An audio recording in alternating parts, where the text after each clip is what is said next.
From the beautiful campus of Casper College, it's time to dive into the world of Casper College athletics with another episode of the Casper College Coaches Show. Now here's your host, Phil Kohler. Welcome fans to the Casper College Coaches Show. I'm your host, Phil Kohler, joined as always by the head coach of the Thunderbirds, Tom Parks. Coach, it's always a more enjoyable conversation here when we're talking about 2 wins this week. You guys moved to 20-8 overall, 8-2 in the conference. You've won 7 in a row. How's it feel to get a couple more wins under your belt? You know, the sky, when it is blue, it's bluer. Yeah. Like, my dinner tastes better. Like, you don't know how good Domino's tastes after you win compared to after you lose. It's pretty dramatic, even though it's the same pizza. I understand.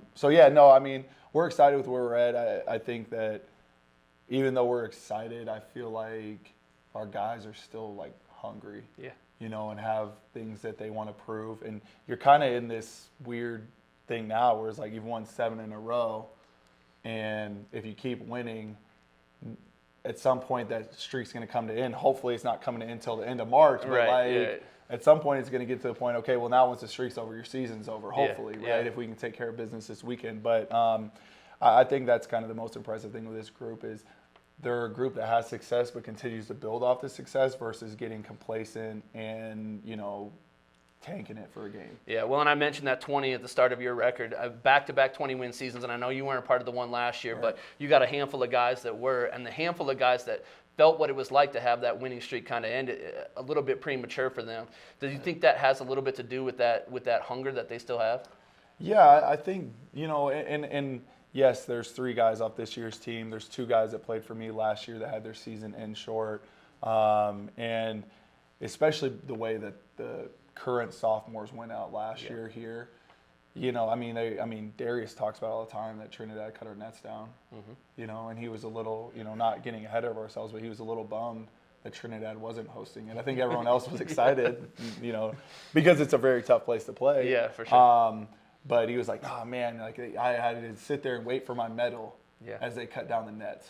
You know what I mean? And so I think that's hungry, and you see that with JP and Dre and Darius every day. Like they're extremely competitive, and they all 3 of those guys really want to win. Yeah, and some good games this weekend. Let's start with the win on Wednesday. You guys go up to Northwest and win 93-84. You're an efficient 10 of 18 from the 3-point line, but you make 10 more free throws than Northwest attempted. It was something that you and I talked about early on in the season, but is that something that you put an emphasis on in the aggressiveness that you guys are using, trying to get to the hole and get to the free throw line? Yeah, I mean, I think it says a lot about, like, 1, are you attacking? But 2, you know, in this league, like, you do have to, like, be aggressive and you have to be physical. Like, you can't avoid contact. You're not going to get calls. You know, and I think that's the thing is I think we really are starting to seek out contact when we drive and things like that, and putting a lot of pressure on the rim. And when you put a lot of pressure on the rim, it opens a lot of things up outside. And if it's not going to open up things outside, then you're playing 3-on-3. Yeah. You know what I mean? And when you have guys like Nate Sasser and Jimma playing 3-on-3, it's pretty dangerous. You know what I mean? So yeah. Well, and especially for a team like you guys that are so well known for your 3-point shooting ability between Abdul and Darius, such another element that you guys bring to the table that makes you really tough to guard. Right. Abdul leads the way with 33, but on the other side, Northwest has a kid that comes in and scores 42 points. Yeah. As this is going on, and I know we talked off air about that you didn't really notice because it was so quiet, but like if you see a guy that's starting to kind of go off like that, do you make any adjustments? Are you trying to slow him down, or are you trying to let him get his and slow everybody else down? Like, what's going through your mind in that situation? Yeah, I mean, we talked about it, and honestly, he had 21 in the first half. I knew that. Yeah. The thing about Northwest, it's kind of different, you know, depending on the team. Like somebody, you know, you have a really good guard that's just killing you in ball screens. Like you can make some adjustments, some coverage. It was kind of one of those games where I thought we controlled the game, the majority of the game. So even though he scored 42, like I don't think him scoring, you know, 50 would have made him win. Right. You know what I mean? And so I think it was one of those things like we just kind of kept going. But I think if you're close, you know, if it's a close game and a few possessions, you're probably trying to take the ball out of his hands or just make life tough for him. But it's also hard with Northwest because they run multiple continuous motion offenses, and they screen, and they're strong, and they're very dedicated to the system. So, like, eventually someone's going to get open, and you just hope it's not that kid. Yeah. Well, and you talk about it was such a quiet 42. He's not a guy that's dribbling the ball down and firing threes. He's not a guy that's 7-2 in the post that they're just throwing it to over and over again. Everything was coming through the flow of the game, and even for a guy that was watching it online, like I would have had no idea that he scored 42 until I saw the box score afterwards. So. So then, Coach, let's move on to Saturday. You guys get a big win at Central, 84-76. You avenged the conference loss that you guys had, first game of the conference. Kind of a weird situation where you guys had an hour-long delay before the game started, waiting for officials to get there. What does that kind of do for you guys psyche-wise? I mean, you're there, you're kind of warming up, you go in the locker room, you come back out, warm up. Like, what are you guys going through in that situation? Well, it's kind of ironic, and I told the guys this, I think, at halftime maybe, but when we originally took the court, I think there was like 50-something minutes on the clock. Yeah. And the clock in the locker room was wrong, and I usually put my phone down like really early, like when I start writing on the board and stuff like that, usually which is before halftime of the women's game, like I don't touch my phone or anything. So I didn't. I thought we were gonna have about 40 minutes, which was like, okay, like let's go out here and shoot for a little bit, and then we'll have 20 minutes and we'll warm up. And that wasn't the case, and then they got delayed even more. And Abdul was actually the one, like I was sitting on the bench, and I'm like, all right, we need to do something. Like we can't just sit here and shoot.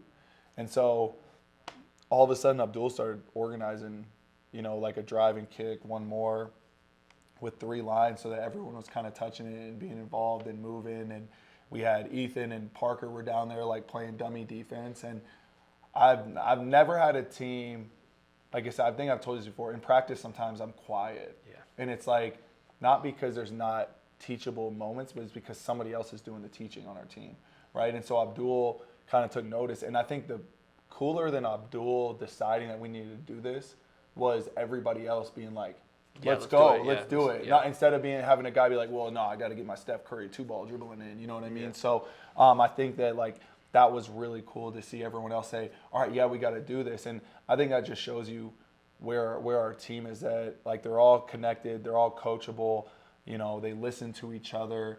Every team kind of has their little rough spells, but this group is just like weathered the storm. They've figured things out. They've came up with solutions on their own. And like that, again, I think that was a big part, even though we started off slow, I think that was a big part of just us staying in the right frame of mind during something like that. Yeah.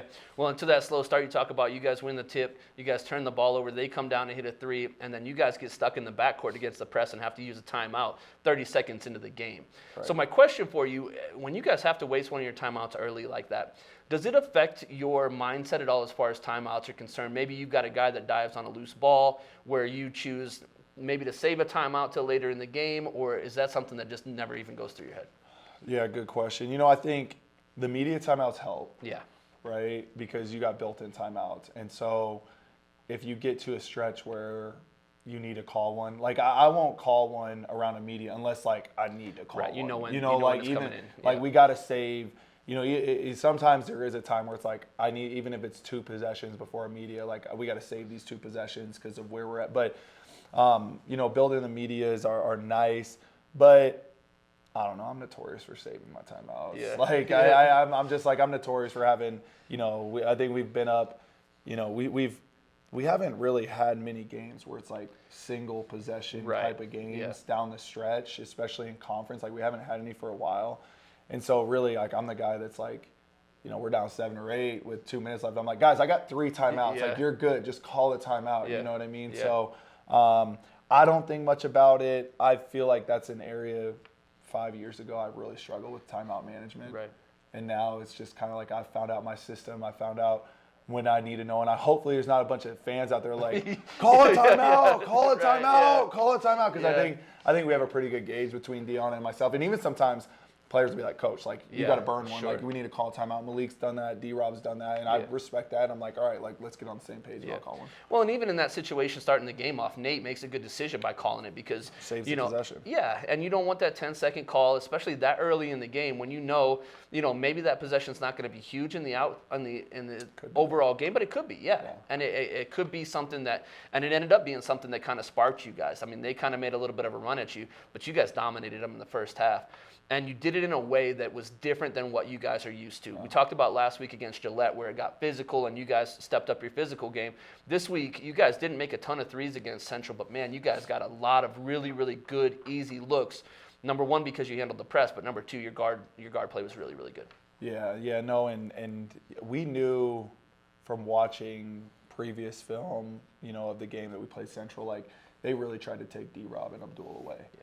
And so we really tried to take away their two guys. And we're like, this game's going to turn into 3-on-3. But I see Jimma every day in practice, and I see Nate Sasser every day in practice.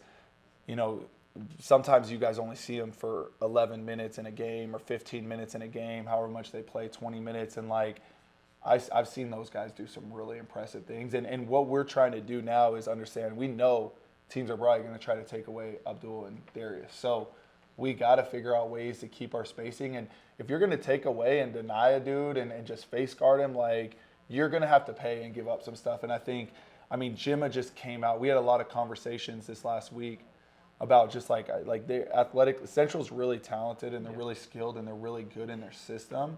But I don't think they have the athletes that we have. Right. And so I was like, Jimma, if you go by your guy, there's no one there to block your shot. Yeah.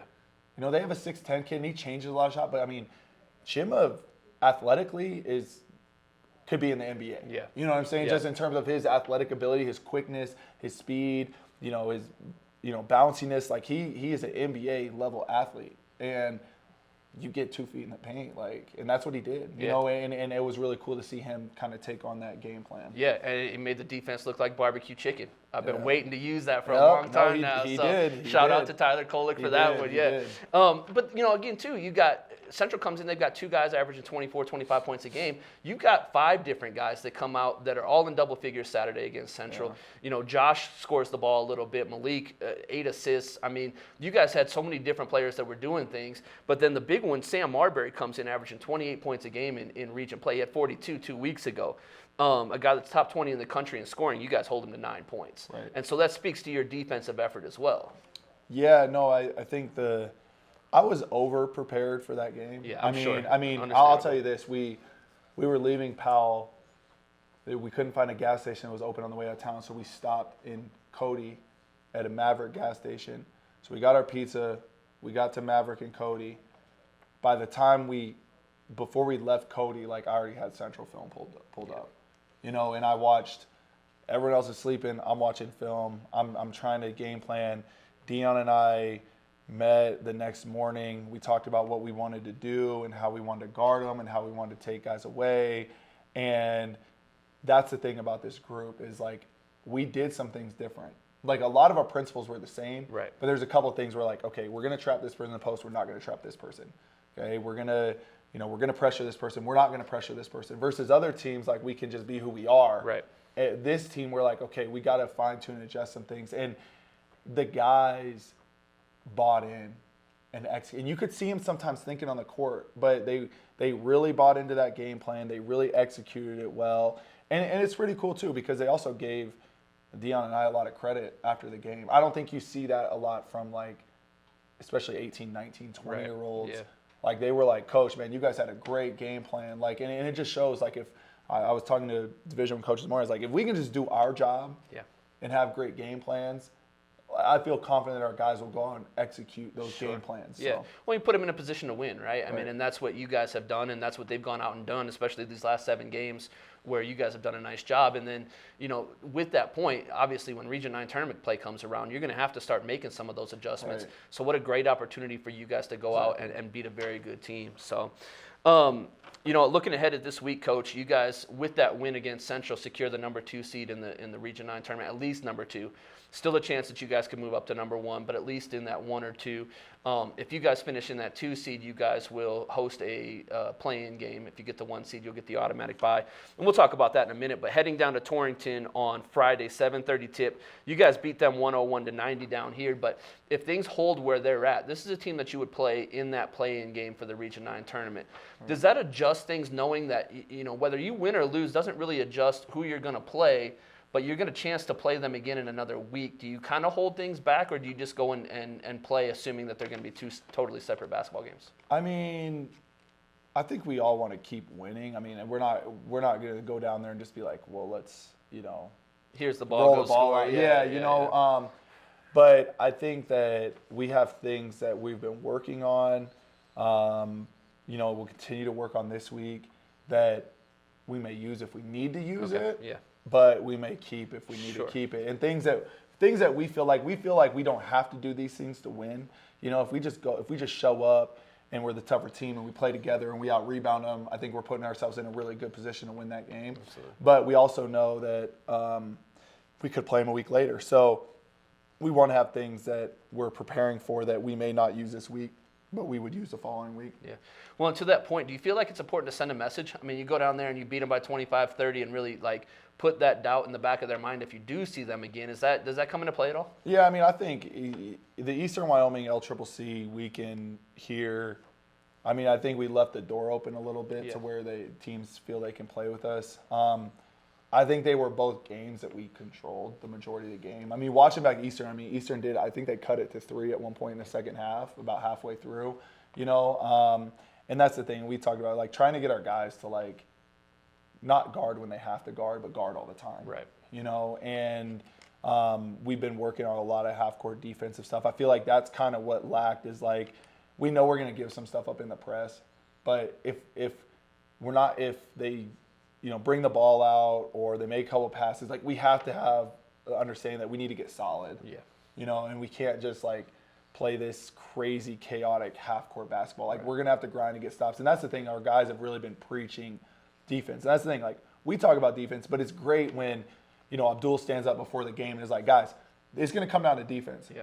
And it took a while for Abdul in his career as a basketball player to have pride in defense. I mean, because he's always been this electrifying shooter that has probably played a lot of places, but he's understanding we have to guard, and that's going to be the most important thing. So I think you'll see a different game in both of those games this weekend. Well, and I'll tell you, watching Jimma now defensively versus watching him at the start of the season, it's night and day. I mean, his athleticism and just the effort that he's putting forth on the defensive end, he's a completely different player. 100%. And it's so much fun to watch.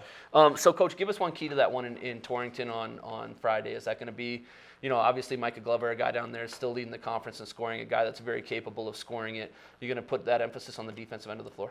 I think the biggest thing for us is rebounding. Sure. They have, they're one of the better. Ironically, I was going through a ton of team stats, just seeing stuff, and Eastern is one of the better offensive rebounding teams in the conference. Josh is the number 1 individual offensive rebounder in the conference, but they have a kid who's number 2. The average is almost 4 a game, which is a lot. I think they had 15 offensive rebounds. I guess it's the first time. I don't know how many second chance points they had, but you have 15 offensive rebounds. You can guess it's at least going to be 10 points. It's at least going to be double digits. And so, again, you take away those 10 points, and we're getting a rebound and pushing the basketball. So I think our pace offensively, really getting up and down the floor, I think they struggle in transition sometimes. Yeah. Gillette, really got the ball up the floor and made some plays early in the shot clock, and just rebounding on both ends of the floor. Yeah. Going to be the keys. Well, and then looking ahead towards Saturday, you guys will go down to LCCC for a 4 o'clock tip, a team that just played Gillette to 3 points last week. Yeah. This team is very different than the one that you saw here. They've got guys that are in and out and guys that can really play that you just don't know what you're going to get. What have you seen from them recently, and what can we expect on Saturday? Yeah, I think they're playing good. Yeah. They had some guys that were a little banged up when we saw them the first time. It seems that everybody's healthy. I think we're going to see a little bit different lineups than we saw when we were here. But they're a scary team because they got guys that can get it going. Yeah. And I think that's the other thing too is, and we saw it in the Central game. They start off with I don't know how many threes, right? And then, kind of weathered the storm a little bit. And I think a lot of that was what we were doing. But in the game of basketball, you got to withstand runs, but you also got to realize runs are going to happen. Right. You just got to, instead of it being a 14-2 run, can you make it an 8-2 run? Yeah. Where it's not detrimental to the outcome of the basketball game, and you're not digging yourself too big of a hole. But they're a team that's more capable. They got a bunch of guys that can make shots. They got a bunch of good athletes. They got a big that's pretty dang good. Yeah. And so it'll be a fun game. I think it'll be a different one. Again, we're not going to make it a half-court game, but when we are in the half-court, we're really going to be, in gaps, trying to shoot, contested three. I think that's the thing with both of those teams is I think they'll take a bunch of threes, but I don't know if, making threes Right. is the biggest strength. I think they have guys on the team, but I think they have a bunch of guys who will take them that maybe aren't as strong as shooters. So we're going to try to pack it in the half court and force some tough contested jumpers. Yeah, LCCC always a tough place to play. Right. Plus it's sophomore night, and they still got something to play for. They're trying to, they're right on the brink of hosting that first play-in game. I mean, there's going to be a lot on the line for them. No, for sure. Yeah. So, Coach, looking ahead towards that Region 9 play, and I know we'll talk about this a little bit more next week, but if you guys are that number 2 seed, you guys would probably, like we talked about, would host Eastern. Would you prefer that to get a chance to play the play-in game, or would you rather just have that bye going into the Region 9 tournament? I think if we finish first, we'd prefer to be in first. Of and if course, we yeah, finish second, okay. we prefer to be in second. Yeah, okay. No, but I do think there's pros and cons. I mean, Sure. I mean the pro to finishing first is you finish first, Yeah. and Get you the got that number 4 number 1 seed, seed, you yeah. get the 4 seed, but you also don't play a game in 12 days. Like I said, we got a scrimmage date saved though, so we would probably be all right in terms of not getting out of too much of a rhythm. Sure. But again, a scrimmage is different. Yes, very much You so. know, and then if you don't, like, you break up your week a little bit, you get another home game. That's kind of, our guys are like, man, it'd be really cool to get first, but then they're like, but it'd also be cool to have another home game. You know what I mean? And so, yeah, and I think the fans in Casper would certainly love that as Yeah. well. You know, we're excited about the potential of the girls hosting the Region 9 tournament. We Right. know there's still a chance for that, but man, to get a chance to see you guys play, especially Yeah. with all the growth that you guys have made this For year. sure. So, well, Coach, best of luck to you this weekend. Hopefully next week we're sitting here talking about 2 more wins, and we'll get into Region 9 tournament play a little bit more. Cool. All Sounds right. good. Fans, thanks for joining us. Remember, always shoot for the stars, because even if you miss, there's always a chance for an offensive rebound.